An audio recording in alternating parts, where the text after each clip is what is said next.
The great thing about photography for me is it seems like you're always on vacation. I was in a cubicle for 4 months. I hated it. I quit. That was 15 years ago. And since then, basically my job is to go out surfing, climbing, paddling, whatever, and take photos of it. I couldn't think of a better job.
I'm Bruce Kirkby.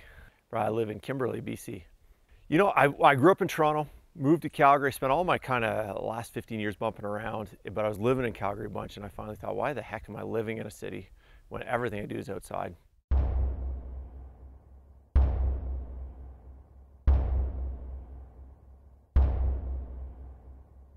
thing that really turned my photography around, I think, was working up north on the Tatshenshini River. And I'm living the life of a dirtbag with no money and kind of eating cheese and bread out of your tent and going from day to day. But the one thing that I had was this amazing background, and I do 12-day trips, and then I go back to Whitehorse for a day or two, and then I could develop my film. And the amazing thing was everything that I tried that didn't work, I could see, and then when I went back to the river, I could try it again and then go back to Whitehorse and develop the film. And so I'd have this repetitive cycle 6 or 7 times in a season of going through the same landscape and then getting a chance to rephotograph it and try things. And definitely those years in the early 90s were the biggest jump in my learning about photography.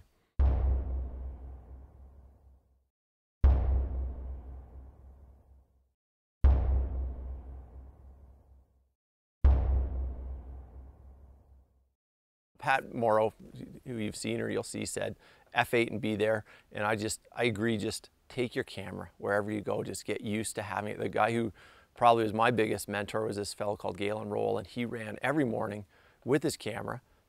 And he didn't get great shots every day. He might not get great shots every month, but he always had his camera with him. When the light was right, there it was. So I just try to take my camera everywhere. Have it with you.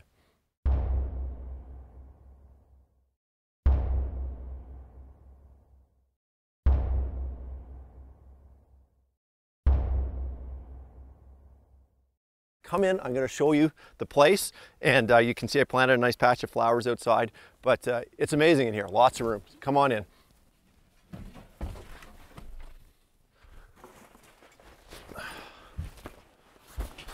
So the one thing about going on trips, it's lists, big long packing lists you always got, and then just stuffing all the stuff in a backpack.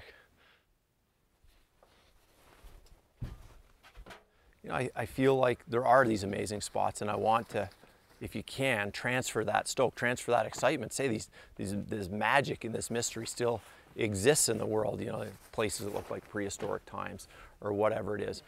And it's funny that photography is so happy a thing for me, or so stoked a thing, but I do know that if the light's right and the sun's setting and all heck's breaking loose around me, I just click away, and it's really one of the most, I'm not a meditator, I'm not a Buddhist Zen type of guy, you can tell by the way I'm speaking, I'm a little type A, but the most meditative I get is when I'm behind the camera and stuff's going on. Everything else zones out, so it's a very, very happy place.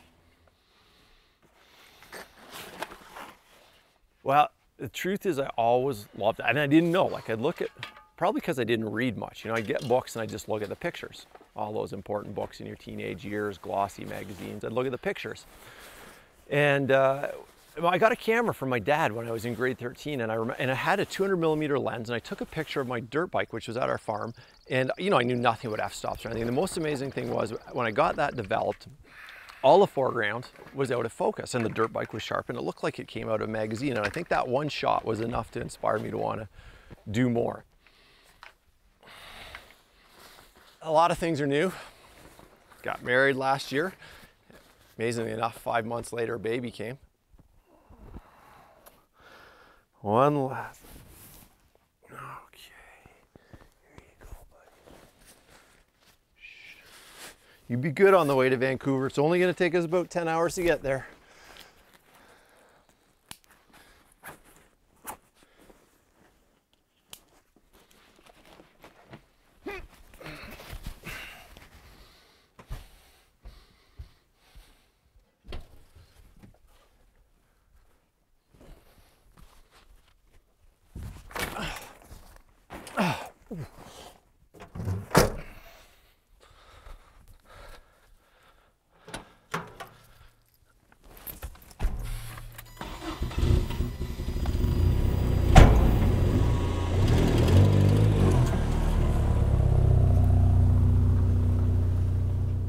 I was gonna say my life's a write-off because everyone's like, "Are you doing your taxes? What do you write off?" I'm like, "Well, my life's a write-off."